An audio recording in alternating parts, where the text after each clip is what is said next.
Welcome to my program, Family Favorites. Today we're going to make something called California cornbread, and I have my friend Anylia here to help me. So the first thing with California cornbread is that it is made in a cast iron frying pan. You can't use any kind of metal. And the frying pan must be primed first, in case there's some residual rust left over from previous uses. So the way you prime it is to put a little oil on some paper towel, coat the sides and the bottom. And if there's any rust on it, it will come off. This doesn't have rust on it, but it is important to keep rust off because you don't want to bake in rust. Okay, now what makes this such a unique recipe is not only what goes into it, but the fact that it has to be cooked in the oven. And the first thing is the oven is preset to 400 degrees, and you line the bottom with about a quarter cup of vegetable oil. Now, Gail, why are you using the pizza pan underneath the cast iron? Oh, I'm glad you mentioned that. I'm using the pizza board or any wooden board because this pan will be extremely hot when you take it out of the oven, and you don't want to risk burning anything, countertop that might be wood or formica. So now we're going to put this in the oven. Nothing is in this pan except for this.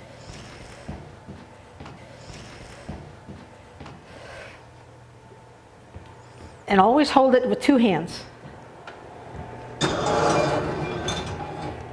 Now this is set at 400, and the oil will get hot while we're making the actual batter. Now, I don't use plain old cornmeal. I cheat and use corn mix, and you can use any corn mix that you like. I make 2 batches. Now, does this help make it bake faster, or? Well, I think it's easier. It takes less time to prepare, and it already comes with yeast or some product to make it rise. Oh, that's really cool. It really is neat to have a corn muffin mix. Okay, my recipe says next we have some sugar. Now, sugar is nice, of course, but sugar is not always what you would call healthy. So you have a choice of putting in a quarter cup or a third of a cup. This is a third of a cup. That will be in more than enough. Stir it up. Your favorite mixing bowl and a wooden spoon.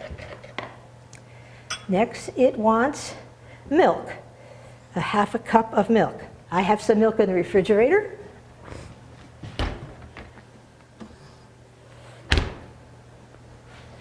This is actually 2/3 right now. I'll pour it in.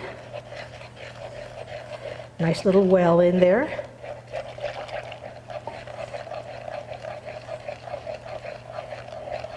And halfway through, I'm going to add 2 eggs. If you just made 1 from the mix, you would be using 1 egg. So this is double the recipe? Yes, this is 2 times the recipe to fill up the actual fry pan. If you wanted to make a smaller amount, you'd use a smaller pan. All right, 2 eggs.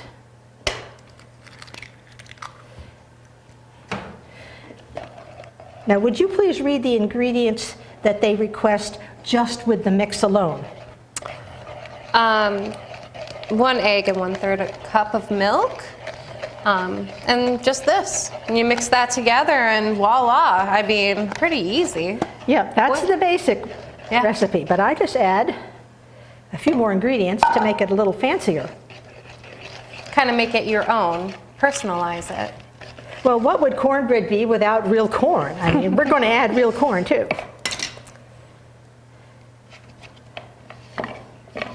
Get it well. That looks really good. Well blended. Thank you.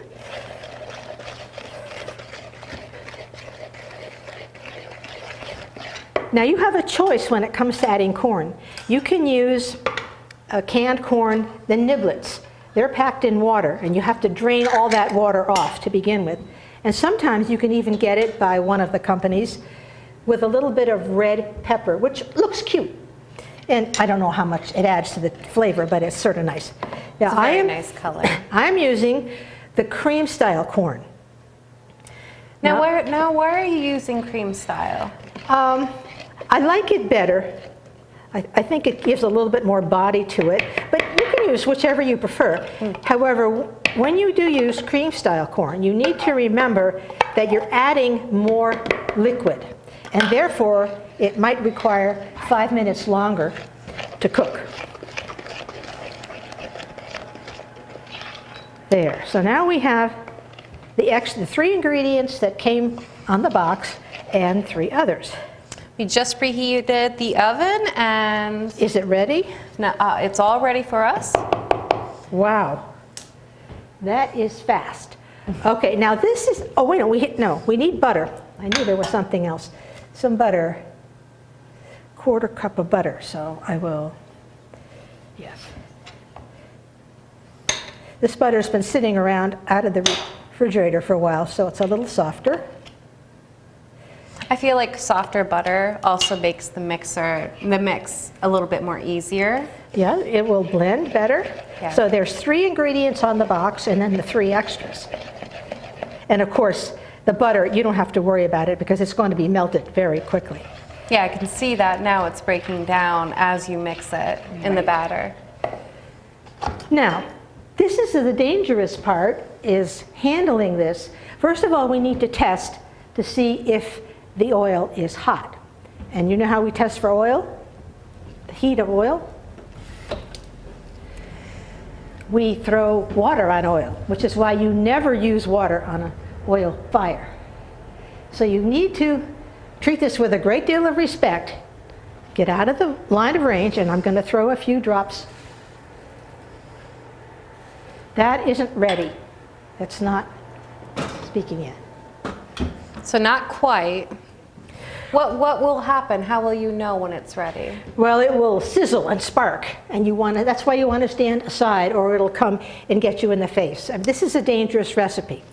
But while we're waiting, I wanted to tell you how I came across this or developed this recipe. I was wondering. Yes, my son, well, we used to live in California, and my son was a waiter at a Tex-Mex restaurant.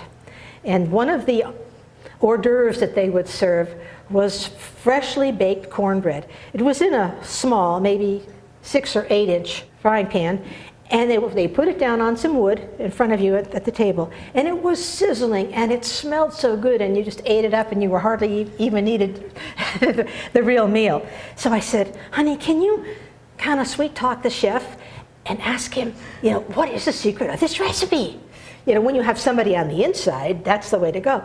And so he wrote it down and he gave me the recipe, but of course they didn't use packaged corn mix. So I just kind of blended those things to make my own. 2 boxes of your favorite cornbread mix, 1 large cast iron frying pan. I like a 10-inch size, but it can be made in a 12-inch size. 1/4 cup of vegetable oil, or enough to cover the bottom of the pan. 1/3 to 1/2 cup of sugar, depending on your sweet tooth. 1/4 cup of butter, added in tablespoon increments, which will blend better. And 1/2 cup of milk. Also, 1 small can of creamed corn or corn niblets. Or you could get the Mexican style, which contains red peppers. And 2 eggs. Now we're going to test, see how it's ready. It's ready for the batter. Will you hold the open please? Of course. And remember, you need 2 hot pads. Don't try to be a hero and do everything with 1 hand, because this will scald you to pieces. Okay, now, one of the reasons this is called California cornbread is that it's cooked in a an iron fry pan. That's the Mexican style. That's why it's important. Now, why wouldn't you use just any old pan? Because the original Mexican style was always cooked in cast iron. Oh. See, there are slight variations. All right, let's get every bit of it out. And the neat thing is that the batter starts cooking the second it's in the pan. It doesn't even wait for the oven to be in the oven. I can see it bubbling now as she's pouring. Yeah, it cooks from the bottom and the sides, not just the top like most things from a regular oven. It's actually cooking now. All right, now if you'll get the door for me again. Of course. Suit up.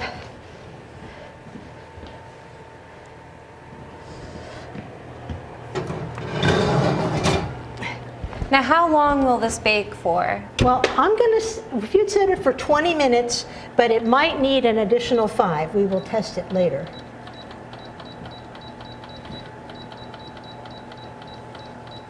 I'll just do 21. 21 is fine, and then it goes on. There. Okay, All right. get out the tacos. Okay, we made one in advance, and this is what it looks like. It's in a different pan, but I want you to know that this is a 12-inch pan. The same amount of recipe will, because it's spread wider, doesn't rise as high. And you take a cake knife, make sure it's separated from the sides, and if you test it outside of the oven, just a little prick to make sure that it's dry in several places, and of course the middle. So there's the cornbread, and it comes in, you can slice it 8 or 10 pieces if you like. So the serving size for this is kind of 8 to 12 people, or 8 to 10? Well, 8 to 10 for sure. 12, they would be kind of little wedges. Okay. And it's handy that you can see. I will just slice it now. I'm holding on to it because this is cool. Otherwise, you need to have your mitts on it. Now, I'm not sure you guys can see, but this was actually untreated. What she did with her pan actually keeps its look. This, unfortunately, did not. So that's why it's very important to prepare your pan and afterwards, so that way it does not look like this later on.